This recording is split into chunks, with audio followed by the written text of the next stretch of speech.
Assalamualaikum warahmatullahi wabarakatuh.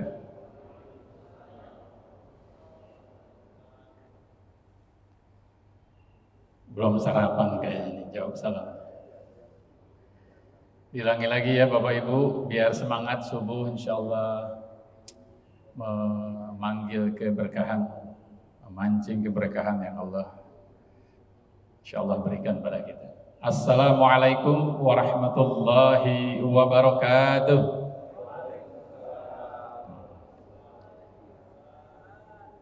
Alhamdulillah. Alhamdulillah wa syukurillah.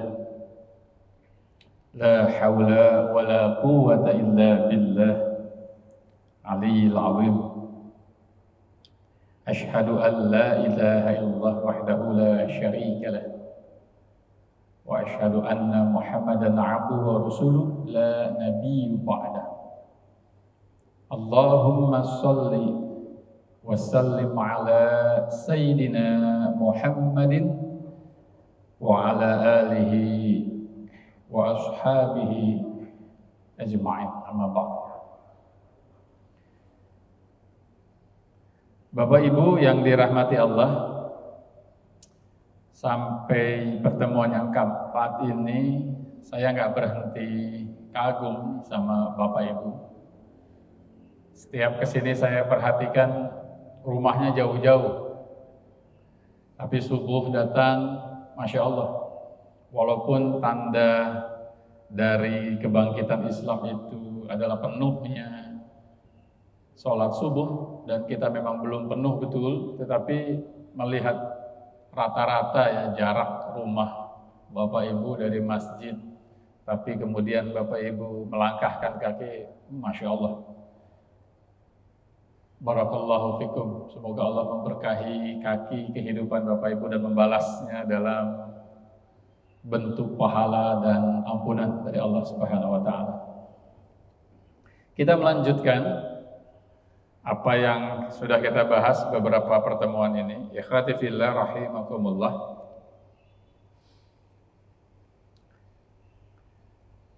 Sekedar ingin mengingatkan bahwa dulu Umar bin Khattab itu pernah sholat baca kulhu setelah Al-Fatihah. Qul huwallah, mohon maaf, bukan baca kulhu, baca kuliah. Qul ya ayyuhal kafirun la a'budu ma ta'budun wa la antum 'abiduna ma a'budu wa la ana 'abidun ma 'abadtum wa la antum 'abiduna ma a'budu wa la ana 'abidun ma 'abadtum wa la antum 'abiduna ma a'budu wa la ana 'abidun ma 'abadtum. Diulang-ulang, enggak sampai berakhir. Kenapa? Umar waktu itu sholat dalam keadaan habis minum khamar. Lalu turunlah ayat ini. Ya ayyuhalladzina amanu la taqrabus shalah wa antum sukara. Wahai orang beriman, janganlah kamu sholat sementara kamu dalam keadaan mabuk. Kenapa? Hatta ta'lamu ma taqulun. Sehingga kamu mengerti apa yang diucapkan. Ya akhwati fillah rahimakumullah, para ahli tafsir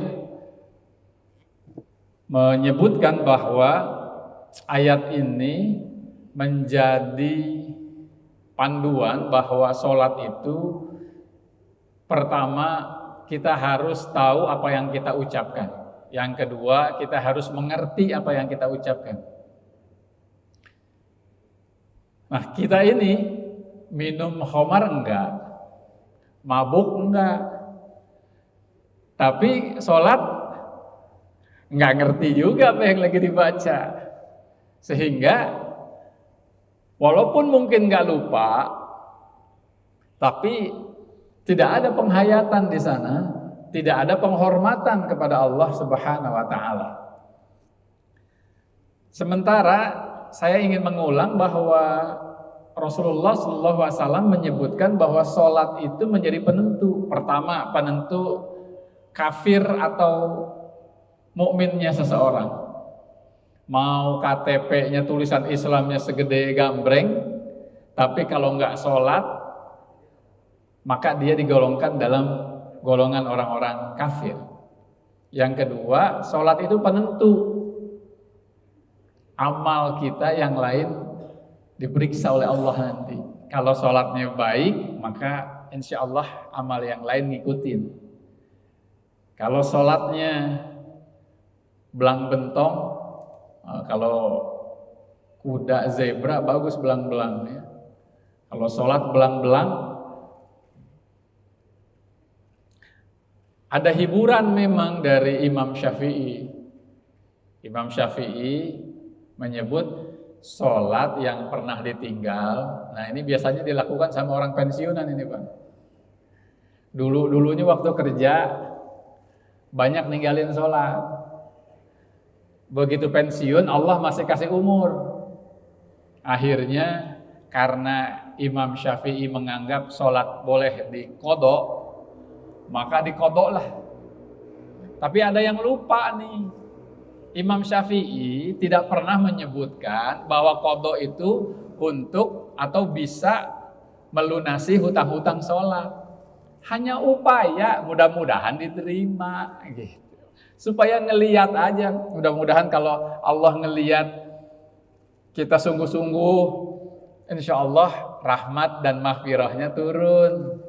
Jadi salah paham, kadang-kadang menganggap, sebagian orang menganggap kodoknya sholat itu benar-benar bisa lunaslah hutang kita sholat di masa lalu. Enggak ada jaminan itu. Imam Syafi'i nggak berani karena memang Rasulullah nggak pernah menyebutkan itu. Makanya sebagian imam selain Imam Syafi'i, 3 imam yang lainnya menyebutkan bahwa sholat yang sudah pernah ditinggal itu dianggap dosa. Bagaimana cara menebusnya? Tidak ada keterangan bagaimana bisa khusus menebus dosa meninggalkan sholat. Kita berupaya saja sholatnya khusyuk, kemudian sholatnya membuat kita tanah anil fasya wal munkar, berbuat baik pada manusia dan alam semesta. Semoga itu menjadi ampunan dari Allah Subhanahu wa taala. Jadi makanya kepada anak-anak kita yang masih kecil ditekankan untuk jangan ninggalin sholat. Sholat pada dasarnya kalau ditinggal tidak ada satupun keterangan yang menyebutkan ada penebusnya, yang dijamin penebus itu menjadi jaminan bahwa sholat yang ditinggal itu diampuni dosa. Tidak ada jaminan, tidak ada penebus yang dipastikan seperti itu. Baik, ikhwati fillah rahimakumullah. Jadi kita sudah kemarin membahas sholat itu perlu mengerti apa yang dibaca oleh kita. Terutama, saya ingin mengingatkan, terutama di sholat yang lagi sendiri.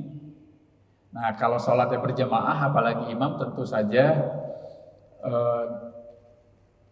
hadis Aisyah yang menyebutkan bahwa Rasulullah sujudnya itu sama dengan kalian membaca 50 ayat. Sujudnya Rasulullah tentu sendiri. Kalau lagi jadi imam, kasihan makmum. Makmum nggak cuma dehem kalau itu. Biasanya kalau imamnya kelamaan, makmum kan suka dehem tuh. Kata Imam Syafi'i, batal tuh. Kalau kita mendehemkan, meniatkan untuk negor imam, langsung batal tuh. Nah, ikhwafillah rahimakumullah, saya juga ingin mengingatkan bahwa kajian kita beberapa kali ini, 3 kali yang lalu, bahwa setiap kali kita baca Al-Fatihah itu dijawab oleh Allah. Karenanya baca Al-Fatihah itu walaupun dibolehkan oleh para ulama untuk disambungkan, Alhamdulillahi Rabbil Alamin Rahmanir Rahim Maliki Yaumiddin Iyyaka na'budu wa iyyaka nasta'in. Boleh. Namun sayang rasanya. Allah memang tahu Allah Maha Kuasa, Allah tetap bisa jawab, tapi wallahu a'lam bishawab. Kenapa Allah menyebutkan setiap kalimat dalam Al-Fatihah itu dijawab? Hikmahnya wallahu a'lam mungkin adalah ingin memberi kita kesempatan untuk membacanya dengan benar, dengan benar dalam kategori tajwid, dan juga khusyuk. Ada ditambahkan khudu. Khudu itu tunduk maksudnya. Khusyuk itu penghormatan, rasa takut.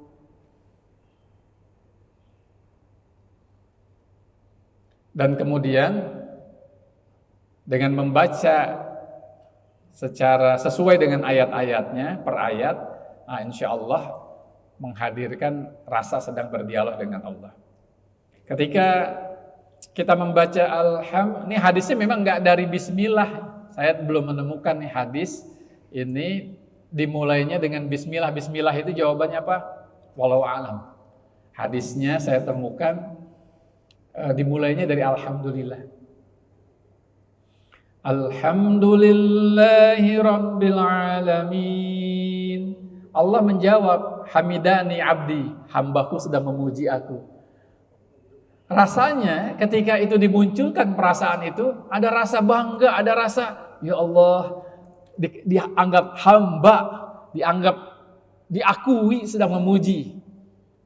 Lalu ketika kita membaca Ar-Rahmanir Rahim, Asna alayya abdi, hambaku telah mengagungkan aku. Maliki yaumiddin, majjadani abdi, hambaku memujaku. Nah, ketika kita menyebut iyyaka na'budu wa iyyaka nasta'in, hadza baini wa baina abdi, ini perjanjian nih antara aku dan hambaku.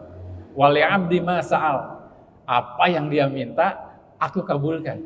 Nah, kemudian kita meminta ihdinas siratal mustaqim, siratal ladzina an'amta 'alaihim ghairil maghdubi 'alaihim waladdallin. Amin.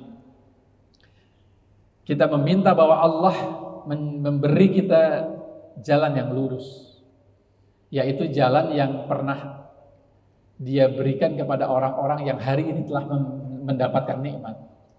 Nah, kita di sini punya masalah, ada masalah hutang, mungkin ada masalah keluarga, ada masalah dengan istri, ada masalah dengan anak, dengan orang tua, dengan tetangga, dengan pekerjaan. Kita meminta bahwa jalan lapang yang Allah berikan adalah jalan yang pernah diberikan Allah kepada orang-orang terdahulu yang Allah sudah kasih nikmat. Mereka pasti punya masalah yang relatif sama dengan kita, punya masalah dalam hidup, dan mereka diberi jalan oleh Allah supaya selamat dunianya, selamat akhiratnya. Nah, disitulah kita meminta ihdinas siratal mustaqim, siratal ladzina an'amta 'alaihim ghairil maghdubi 'alaihim waladdallin. Amin. Tapi jangan ya Allah kau berikan jalan yang kau berikan kepada orang yang kau murkai. Karena orang yang Allah benci, Allah murkai juga dikasih jalan. Fa'alhamaha fujuraha wa taqwaha. Allah kasih dua jalan. Cuma ada jalan kesesatan yang setan diberikan kekuasaan untuk menguasainya. Wazainu lahumus syaitan wa kanu ya'malun. Ketika udah dikasih tahu, udah ditegur, kasih hidayah, dikasih bimbingan, masih juga nggak mau ngerti-ngerti, maka Allah berlepas diri, kemudian setan masuk.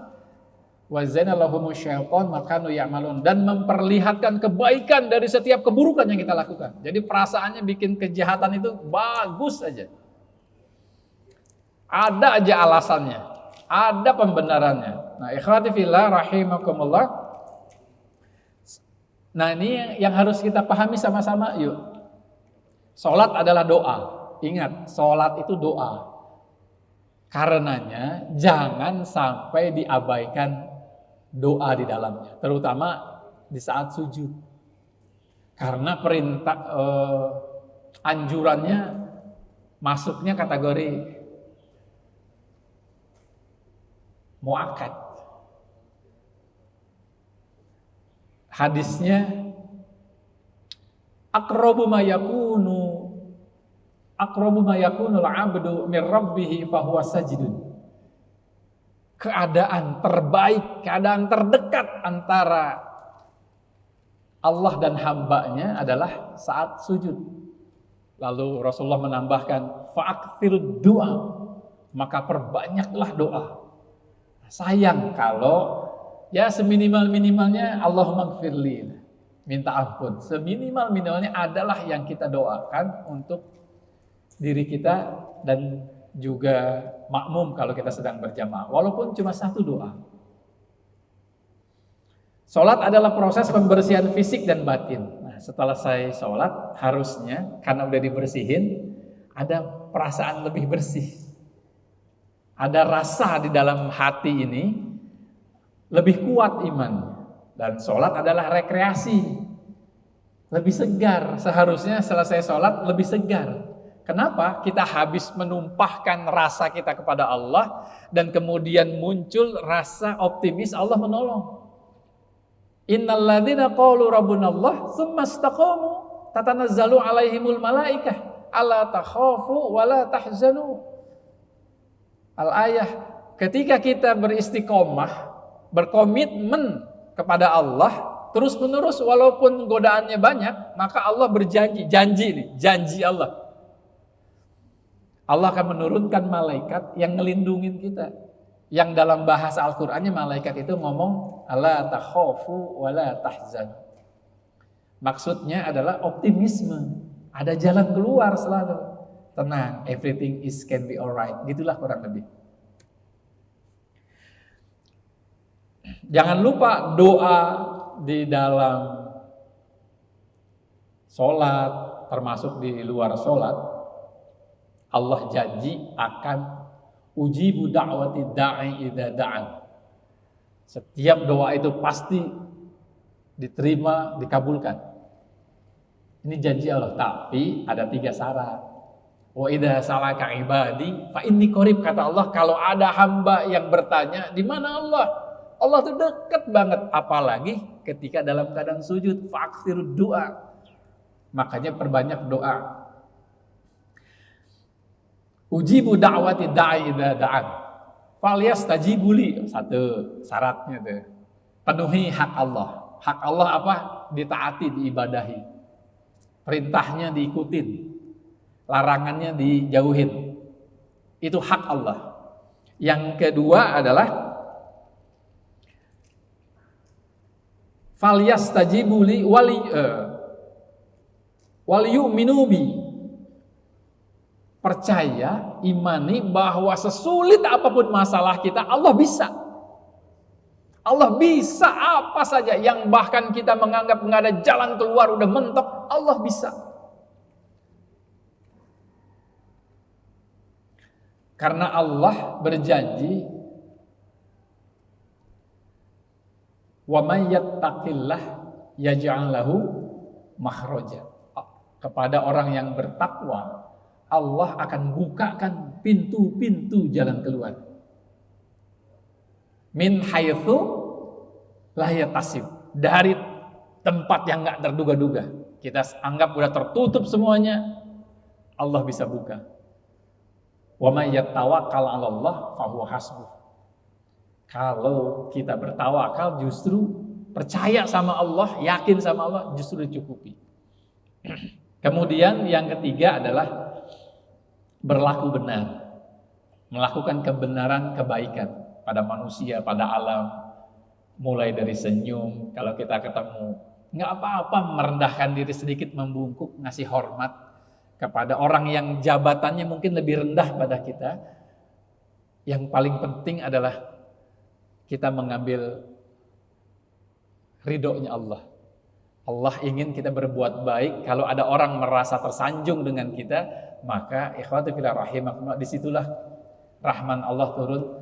Rasulullah Shallallahu Alaihi Wasallam dianggap sahabat, dianggap teman dekat oleh hampir semua orang beriman di Madinah, di Mekah. Semuanya menganggap dia dekat sama Rasulullah. Kenapa? Karena kepada setiap orang dia berperilaku itu. Bahkan Allah memberikan perintah kepada kita, wala tastawil hasanatu wala sayyi'ah. Idfa' billati hiya ahsan. Fa idzal ladzi bainaka wa bainahu adawatun kanahum waliyun hamim. Tidak sama, kata Allah, keburukan dengan kebenaran, dengan kebaikan. Maka balaslah keburukan dengan cara yang lebih baik. Bahkan ketika kita bertemu dengan orang yang memusuhi kita, ada permusuhan di antara kita, Allah bilang dengan tegas, berperilakulah seolah-olah dia teman dekatmu. Assalamualaikum, Masya Allah, Barakallahu fikum. Seolah-olah nggak ada permusuhan, nggak boleh diperlihatkan. Dalam Islam kita tidak boleh memperlihatkan permusuhan. Ini dasar perintahnya. Wala tastawil hasanatu wala sayyi'ah idfa' billati ahsan.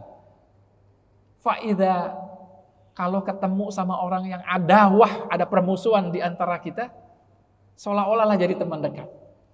Teman dekatnya tentu nggak berlebihan. Setidak-tidaknya kita Assalamualaikum, nggak memperlihatkan roman permusuhan. Ini udah dari jauh aja baunya kecium. Ini masih ini nih datang. Ya malas dah gua kalau dia. Nggak usah lah sholat berjamaah di sini, dia datang. Apalagi kalau sama imam. Sama imam jangan sampai punya perasaan nggak percaya sama akhlaknya, kecuali memang buruk akhlaknya. Karena kalau kita nganggap akhlak imam buruk, terus dia jadi imam, kita jadi makmum dia, ditolak kita punya sholat berjamaah. Kita nggak boleh sholat berjamaah kepada imam yang kita ragukan akhlaknya. Kalau imam di sini baik-baik. Baik, kemarin saya mengatakan ini kita akan melatih konsentrasi, Pak ya. Walaupun ini sudah sedikit dibahas, sedikit ini ada langkah-langkah sebelum kita melatih konsentrasi kita, supaya sholat khusyuk kita ini bisa kita capai. Kita perlu memahami beberapa langkah. Yang pertama, sebelum sholat dari rumah kah, dari pekerjaan kah, datanglah dalam keadaan berzikir, terutama istighfar. Istighfarnya dimaknai, Pak, sambil diingat dosa apa yang sudah dilakukan. Astagfirullahaladzim, astagfirullahaladzim, astagfirullah. Merasa sombong, astagfirullahaladzim. Karena di sholat itu kita dilatih untuk merasa rendah. Ketika menyebutkan takbiratul ihram, Allahu Akbar, maka di saat itu juga kita harus sudah mengaku, sudah berada di posisi merasa manusia rendahan di hadapan Allah. Nah, perasaan ini kalau terus menerus setiap sholat dihadirkan, maka akan tersimpan dalam alam bawah sadar, jadi habit. Maka ketemu orang pun akan rendah hati, insya Allah, karena sholat itu harus dan pasti membentuk sikap rendah hati. Karena cara kerja otak manusia begitu. Dari brain science, neuroscience disepakati bahwa setiap perbuatan yang diulang-ulang, rasa, pikiran yang diulang-ulang, maka itu akan membentuk tersimpan dalam alam bawah sadar dan membentuk habit, kebiasaan terus-menerus. Kemudian sempurnakan wudhu. Bapak Ibu yang dirahmati Allah, wudhu kenapa disebutnya bersuci? Wudhu disebut bersuci pertama. Ini adalah proses awal mensucikan diri, membersihkan diri, terutama anggota wudhu, dari kekotoran-kotoran perbuatan kita sebelum berwudhu, agar ketika sholat berhadapan dengan yang maha suci, dalam keadaan suci fisiknya, dalam keadaan suci batinnya, ada istighfar di sana, ada permohonan ampun, ada kesadaran kita untuk berkomitmen tidak melakukan perbuatan buruk, dosa yang kita lakukan. Disucikan kita. Karenanya sebagian ulama menyarankan ketika kita membasuh tangan sambil di dalam pikiran dan rasa kita ini memohon ampun dan petunjuk agar tangan kita yang barangkali berdosa, nampar istri, nampar suami, ada ya istri yang nampar suami ya? Atau barangkali sudah mengambil hak orang lain, kita istighfari, kemudian kita minta tolong Allah untuk membimbing. Ketika kita basuh wajah, barangkali ada kesombongan dalam wajah kita, kita minta agar orang-orang beriman mau mendekat dengan penampilan wajah kita, dianggap kita layak untuk berada di antara orang beriman. Sebagiannya gitu kurang lebih, tentu saja banyak hal yang bisa kita sadari dan lakukan hubungannya dengan doa itu. Ketika akan memulai, sadari kembali sedang akan berhadapan dengan Allah, memulai sholat maksudnya.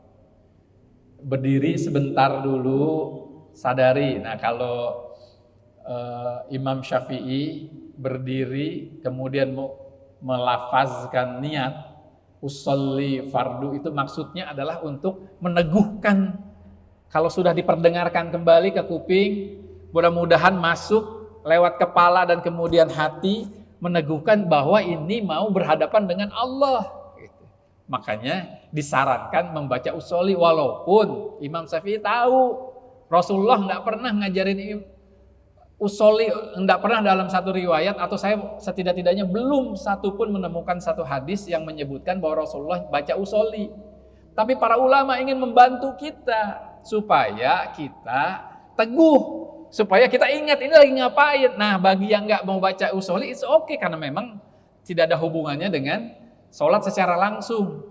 Tetapi saya menyarankan tetaplah juga ada upaya untuk menyadarkan diri dulu, jangan langsung Allahu Akbar sebaiknya. Tapi sadari dulu ini mau sholat apa, mau berhadapan dengan siapa, dan bagaimana sikap yang seharusnya kita lakukan agar merasa diawasi. Nah ini hadir di depan,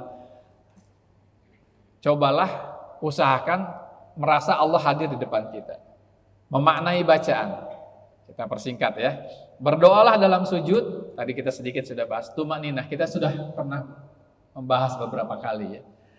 Sangat penting tumaninah. Ada banyak ustadz yang atau ulama yang sudah mengingatkan kepada kita, cuman memang kadangkala nggak detil. Tentu saja bukan salah ustadznya, karena juga persoalan waktu, persoalan banyak hal yang membuat tidak detil. Kemarin kita sudah bahas ya tentang tumakninah. Ini saya ingatkan kembali nih tentang tumakninah. Kalau Abu Yusuf dari kalangan Al-Hanafiyah, sama dengan mazhab Maliki juga Hambali, bahwa tumakninah itu adalah ketika ruku, sujud, i'tidal, dan duduk di antara dua sujud. Harus ada tumakninah di sana.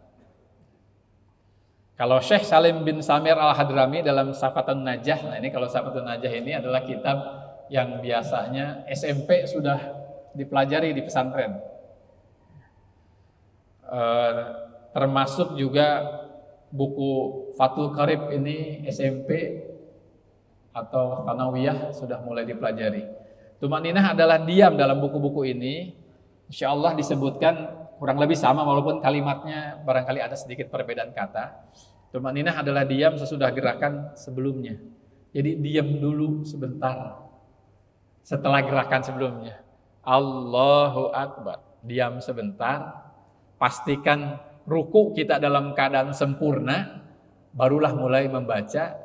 Jarak antara diam dan bacaan itu kurang lebih panjangnya sama dengan kalau kita membaca Subhanallah atau satu tarikan nafas. Barulah kemudian membaca. Insya Allah begitu ya.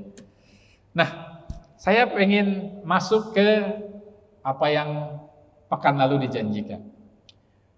Apakah Rasul melakukan latihan konsentrasi? Enggak.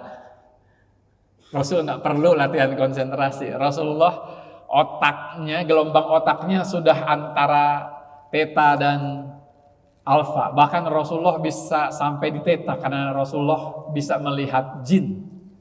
Theta ini kalau ilmuwan menyebutnya gelombang supranatural. Tapi ada di otak setiap manusia ada gelombang theta. Kalau kita ngelatih terus zikir-zikir, makanya ada ulama yang kalau kita datang ke rumah dia, kita bisa tahu, dia bisa tahu mau ngapain kita. Ada perlu apa kita. Ada yang begitu ulama yang nggak pakai jin tentu saja. Kenapa? Otaknya sudah ada di theta. Zikir terus berhubungan dengan yang maha goib terus saja sehingga terlatih. Sebenarnya kadang-kadang kita juga menggunakan otak theta ini, gelombang theta, setidak-tidaknya antara alfa dan theta lah.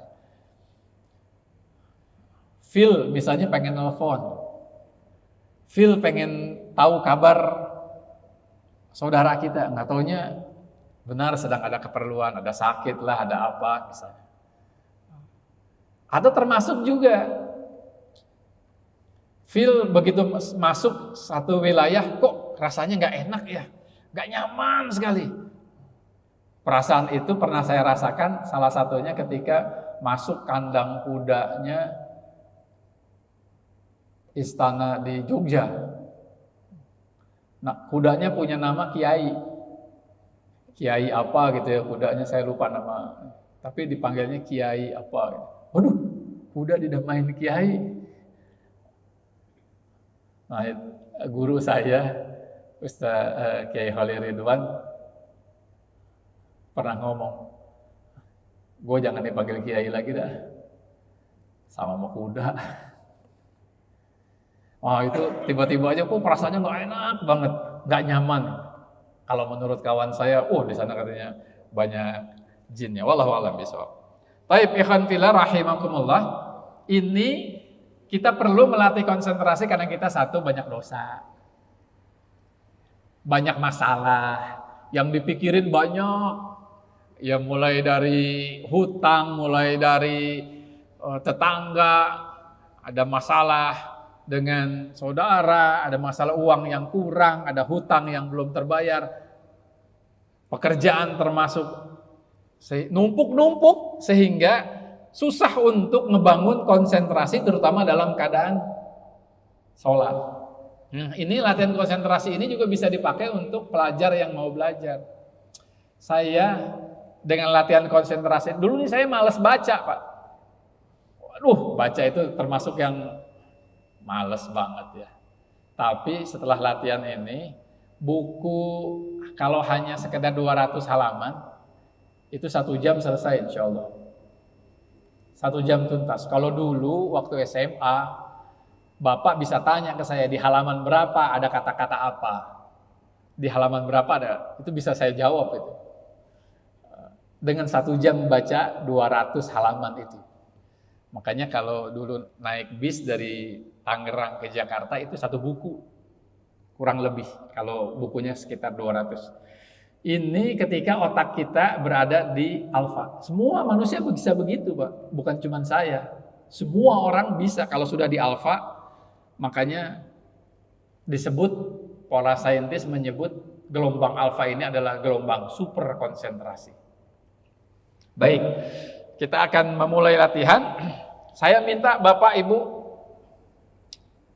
diselonjor, boleh yang nyender, boleh nyender. Kakinya lonjorin. Ya, lonjor. Kalau lagi pas berdiri boleh. Ini perlu dipraktekkan supaya Bapak Ibu bisa praktek. Biasanya kalau kita melakukan ada filosofi pendidikan Pak. Anda dengar, Anda lupa. Anda lihat, Anda ingat. Anda lakukan, Anda paham.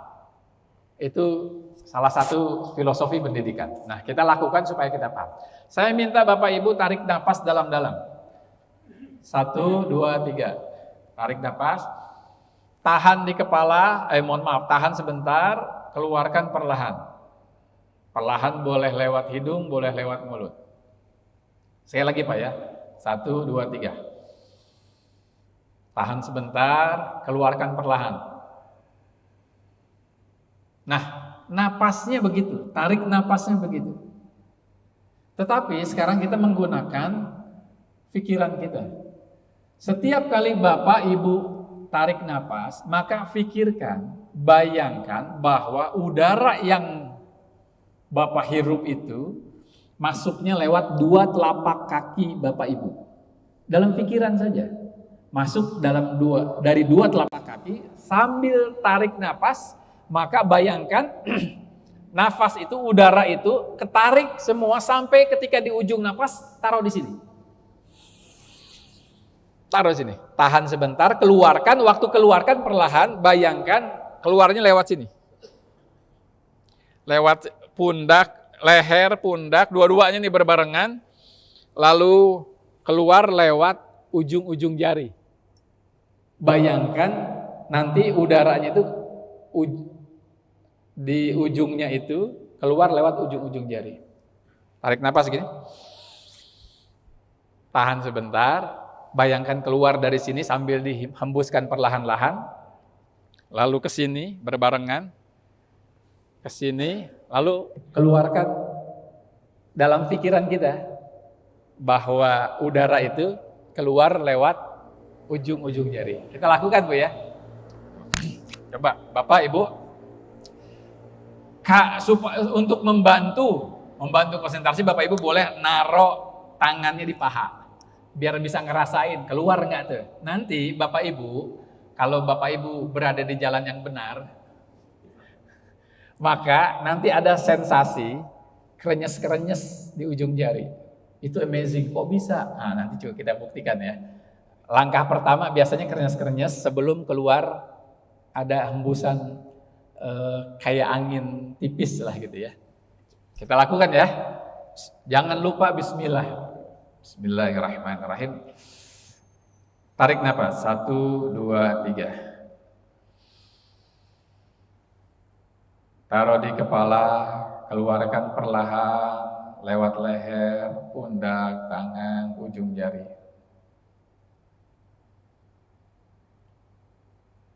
Sekali lagi, 1, 2, 3. Tarik lewat telapak kaki. Keluarkan perlahan, kepala belakang, leher, pundak, tangan,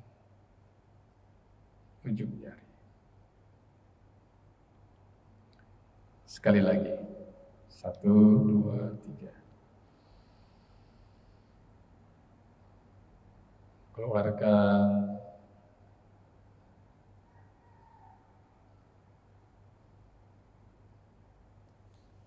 Nah, saya mau nanya, ada nggak yang sudah mulai kerasa krenyes-krenyes di ujung jari? Ada nggak? Ada Ibu? Ada, alhamdulillah sudah ada. Bapak ada yang krenyes-krenyes? Belum ada? Terlalu banyak pikiran, Pak. Konsentrasi ya, sekali lagi ya. Berarti Bapak belum berada di jalan yang benar. Tarik nafas ya. Saya ulangi polanya. Bayangkan udara yang kita hirup, menghirup udara seperti biasa. Tapi bayangkan saja masuk dari dua telapak kaki, lalu dibawa seiring dengan tarikan napas kita, kaki, paha, terus taruh di sini, tahan sebentar, keluarkan lewat belakang kepala, leher. Bayangkan dia mengalir ke sini, mengalir sampai ujung jari keluarnya. Di akhirnya dia keluar dari ujung-ujung jari. Di ujung jari yang mana saja? Sensasi apa saja tolong kabari ya. Ada yang katanya sensasi dingin di tangan, macam-macam. Ada yang hangat. It's okay. Sekali lagi ya. 1, 2, 3. Tarik nafas. Tahan sebentar, keluarkan.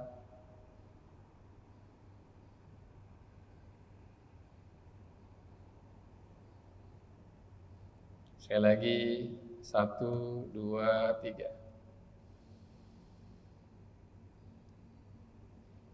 Keluarkan, perlahan.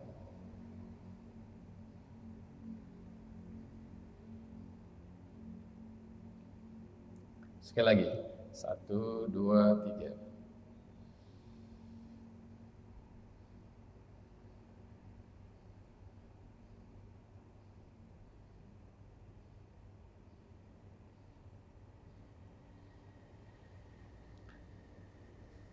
Siapa yang sudah mulai? Ada kerenyes-kerenyes di ujung jari, Pak? Jangan-jangan kerenyes-kerenyesnya di ujung dompet. Ibu, ada yang nambah? Yang tadi sudah kerenyes-kerenyes, sudah keluar udara belum, Bu? Baru kerenyes, baik. Bapak nggak ada satupun yang kerenyes-kerenyes, Pak?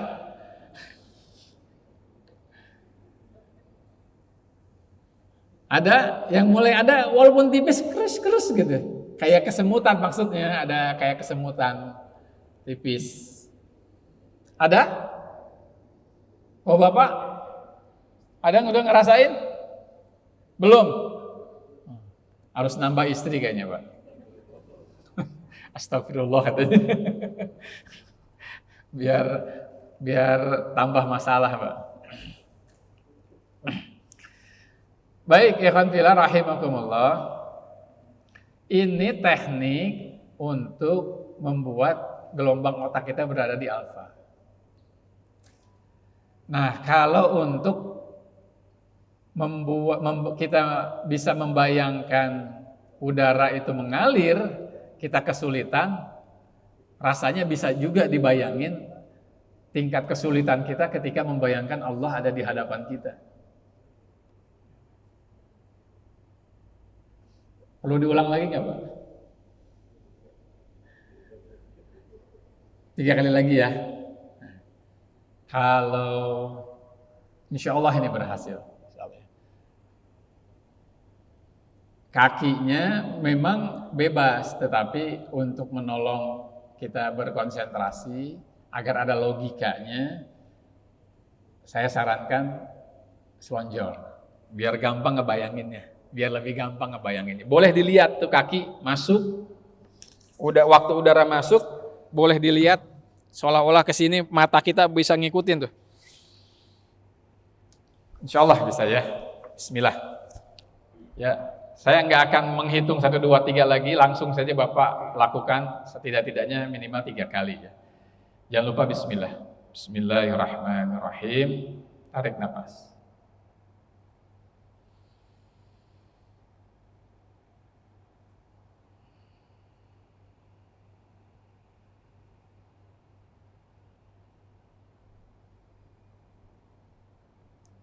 Rasakan sensasi di ujung jari. Kadang-kadang tipis sekali.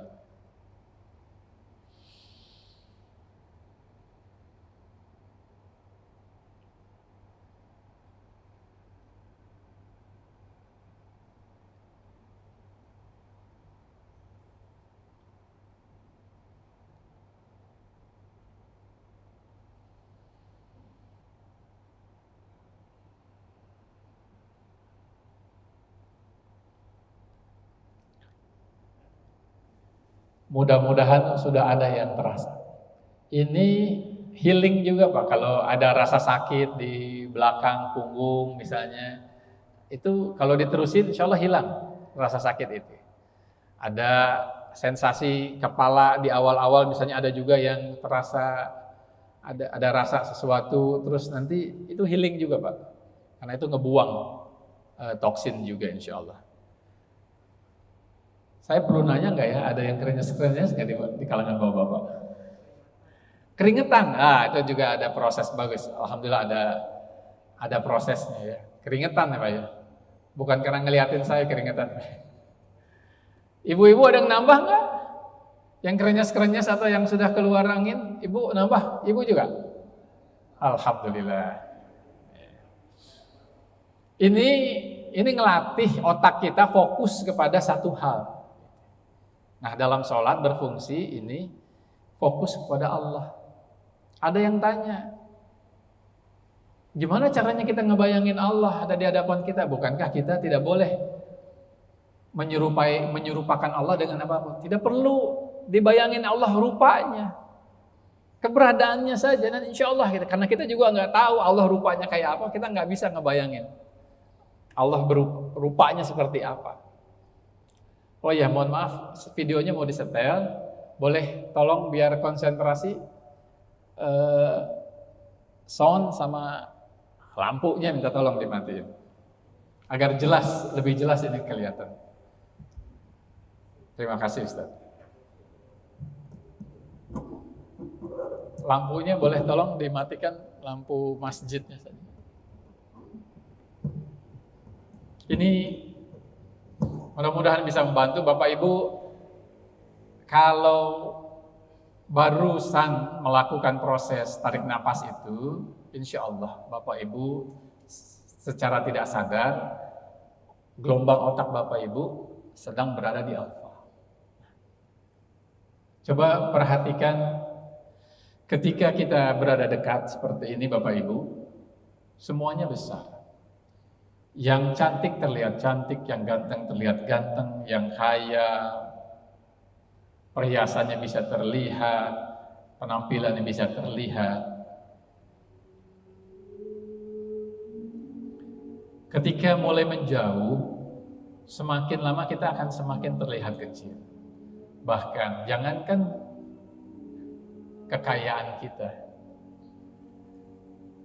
diri kita pun terlihat kecil sekali. Tetapi semakin menjauh, justru kekuasaan Allah semakin besar, semakin terlihat besar. Dalam 1000 meter, di mana diri kita? Hanya titik. Dalam 10 kilometer, apakah kita pantas disebut titik? Gak ada. Kita terlalu kecil. Rumah kita, mobil kita di mana? Di mana harta kekayaan kita? Gak ada. Lalu di 100 atau di 1000 kilometer, di mana bahkan kota Tangerang ada di mana? Hanya debu. Lalu kitanya di mana? Kita bahkan nggak pantas disebut ada. Di mana kitanya? Kita tidak ada. Tapi lihatlah kekuasaan Allah. Subhanallah, kekuasaan Allah semakin terlihat besar, semakin terlihat ada. Di 100.000 kilometer di mana negara kita? Titik saja. Kalau negara kita ini titik, lalu kitanya di mana? Kekayaan kita mana? Nasab kita yang hebat itu mana? Nggak ada. Kita nggak ada apa-apanya, kosong. Tapi lihatlah di 1 juta kilometer, Allah makin memperlihatkan kekuasaannya, keberadaannya. Itu semua adalah Dia yang atur. Kekayaannya semakin terlihat. Lalu kitanya di mana? Bahkan disebut ada pun tidak ada kita. Di hadapan Allah kita terlalu kecil. Tapi kok bisa kita tiba-tiba merasa lebih hebat dari Allah? Gak hormat ketika sholat. Kok bisa tidak ada rasa khusyuk, rasa hudu tunduk saja, mata kita saja sering menengadah ke atas, tidak hormat. Pada manusia kita hormatnya luar biasa. Padahal besarnya sama, tetapi ketika berhadapan dengan Allah, kita ini terlalu kecil. Juga kita berani melanggar hukum Allah.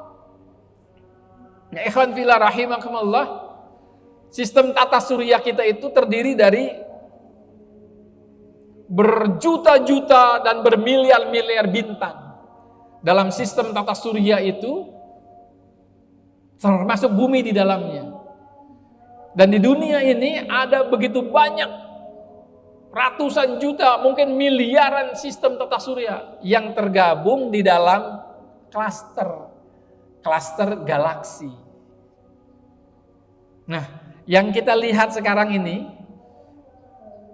kita sudah memasuki galaksi. Tadi itu bintang-bintang itu semuanya atau planet-planet itu berada di dalam sistem tata surya. Yang sistem tata surya itu juga banyaknya luar biasa, dan itu semua ada di dalam yang disebut galaksi. Galaksi kita disebutnya galaksi Bima Sakti. Jaraknya Allahu Akbar, 1000 tahun cahaya dari kita. 1 detik cahaya 300.000 kilometer per detik. Bisa dibayangkan kekuasaan Allah begitu besar. Dan yang datang itu, orange itu bukan lagi bintang, tapi galaksi. Galaksi Bima Sakti. Titik-titik itu sekarang tidak lagi bintang, tapi galaksi yang di dalamnya ada sistem tata surya, yang di dalam sistem tata surya itu ada bintang-bintang, ada planet-planet. Nah, ikhwan fillah rahimakumullah, lihat dari jarak jauh, titik-titik itu, itulah galaksi. Namanya disebut, para ilmuwan menyebutnya cluster of galaxies.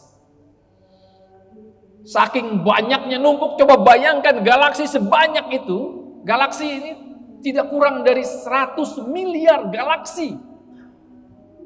Coba bayangkan 100 miliar galaksi. Setidak-tidaknya itu perhitungan dari NASA. Tidak kurang, bisa lebih. Itu besarnya kekuasaan Allah, ikhwati fillah rahimakumullah. Kita terlalu kecil. Tapi gilanya kita bisa merasa lebih hebat dibandingkan Allah Subhanahu wa taala. Hukum-hukum Allah itu banyak sekali yang kita abaikan, dan yang lebih mengerikan lagi bahwa kita merasa bisa melanggar, menentang Allah. Dan bahkan ikhwan fillah, dalam sholat kita sering tidak menghormati zat yang maha besar itu, yang kita nggak ada apa-apanya dibanding dia itu. Disebut titik, disebut debu itu masih ada. Nah kita, debu pun gak pantas disebut di hadapan Allah. Seharusnya kita punya rasa penghormatan, rasa takut, rasa takjub pada Allah itu besar luar biasa, sehingga kita takut sekali untuk melakukan dosa. Nah, ikhwati fillah rahimakumullah, kalau hari ini kita diberi kesempatan untuk melihat, menyadari kekuasaan Allah, dan hari ini berarti kita diberi umur untuk melakukan itu artinya Allah masih sayang, Allah masih kasih kesempatan pada kita untuk menunjukkan rasa hormat. Jangan sampai kita menjadi orang yang mengharapkan surga, bebas hisab, nggak pernah tersentuh api neraka, tetapi penghormatan kita kepada Allah malah lebih kecil dibandingkan penghormatan kita kepada manusia. Na'udzubillah, tsumma na'udzubillah. Nah, ikhwati fillah rahimakumullah. Saya pengen setelah Bapak Ibu latihan konsentrasi, setelah Bapak Ibu melihat itu, nah sekarang saya ingin ngajak ini Bapak Ibu baca Al-Fatihah. Tapi kali ini coba dibaca dengan memaknai. Hadirkan Allah di hadapan kita. Setidak-tidaknya merasa lagi diawasin sama Allah, dan Al-Fatihah kita dijawab oleh Allah. Bapak Ibu tarik nafas dalam-dalam, 1, 2, 3. Tahan sebentar, keluarkan perlahan. Mari baca Al-Fatihah. Dilafazkan Pak, terdengar minimal telinga kita sendiri. Silakan. Alhamdulillah. Bismillahirrahmanirrahim. Alhamdulillah.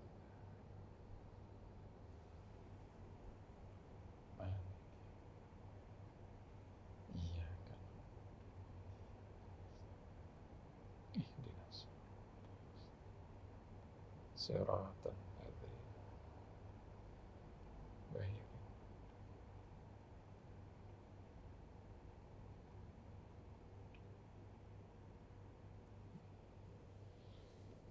Saya mau tanya, rasanya beda nggak Pak baca Al-Fatihah kali ini? Bu, gimana Bu? Kalau yang beda itu coba tolong, ada rasa apa kira-kira? Pak Yanis alhamdulillah merasakan perbedaan. Ibu ada yang merasakan sesuatu haru Bu? Beda, alhamdulillah ada Ibu. Ada lagi Ibu lain merasakan sesuatu yang berbeda dari Al-Fatihah biasa? Atau bahkan mungkin ada yang meneteskan air mata. Nah, Bapak Ibu yang dirahmati Allah, begitulah seharusnya Al-Fatihah itu dibaca dalam sholat. Harusnya melibatkan hati, ada terasa hati yang tergetar ketika dibaca Al-Fatihah, kemudian ayat-ayat lain dan bacaan-bacaan lain. Nah, ikhwati fillah rahimakumullah, bawa itu nanti ke sholat syuruk atau duha. Jika Bapak Ibu merasakan getaran kenikmatan bacaan Al-Fatihah barusan, maka itu pertanda insya Allah Bapak Ibu akan merasakan kenikmatan dan keajaiban-keajaiban sholat khusyuk. Kalau Bapak Ibu tidak merasakan apa-apa, saya sangat menyarankan istighfar yang banyak. Karena Al-Fatihah itu surat yang spesial, dibaca setiap sholat, dan bahkan sholat menjadi tidak sah kalau tidak ada bacaan Al-Fatihah, dan bahkan makmum boleh mufaraqah kalau bacaan Al-Fatihahnya rusak, saking pentingnya Al-Fatihah ini. Dan kalimat dalam Al-Fatihah ini adalah kalimat yang agung, yang besar, luar biasa. Ini adalah intisari daripada Islam, ajaran Quran. Jadi kalau sampai tidak ada getaran ketika membaca Al-Fatihah, kita sudah membahas ada beberapa sebab kenapa sholat tidak atau susah sekali khusyuk. Salah satunya dosa, makanan yang tidak halal masuk ke dalam darah kita, diistighfari.